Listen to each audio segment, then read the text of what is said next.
Hello everyone, this is Worm, and today is PvP guide for Noctla'Lune.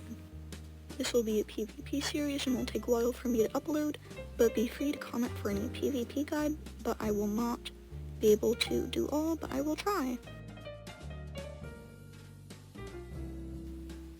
Noctla'Lune is a wiggling red dragon tier 3, and mostly known for a low bite cooldown, having 0.4 bite. This species doesn't have too much base damage to kill Manawi in a few hits, but can easily be buffed with the right stuff. The first thing you'll notice when playing Noctla'Lune is the bite cooldown, having 0.4 seconds from each every hit.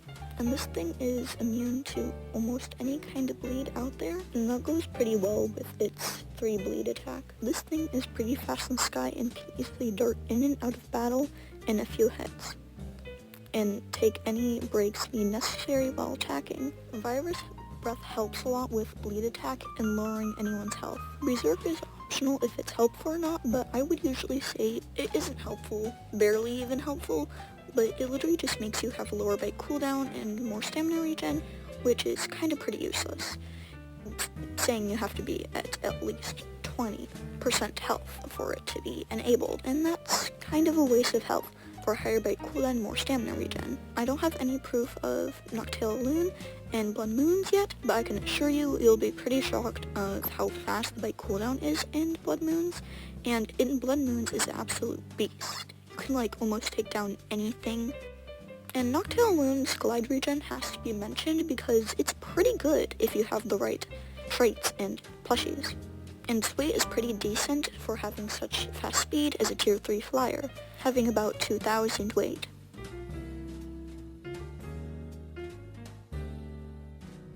A big problem with Noctla'Lune is the health, only having 1,750 health, which is a pretty big problem for the species, and with such small stamina makes it kind of worse. And if a big enough creature comes in contact, which is very powerful, you might as well just run away and give up on attacking it. The base stamina for this creature is horrible, only having 75 stamina.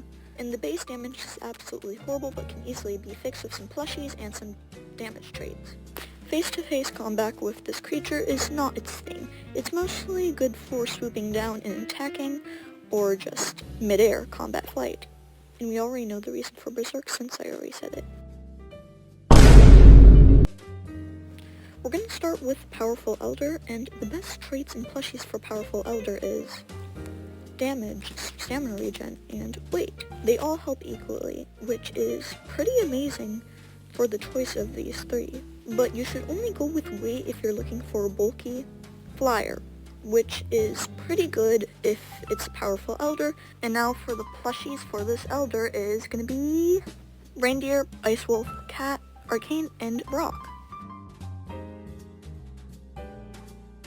And now for Gentle Elder, the traits will be max stamina, stamina regen, health, damage, and bite, and speed. This creature is pretty flexible for Gentle Elder, but health trait is always needed for Gentle Elder, and anything else is pretty good, but damage and health are mostly needed for Gentle Elder.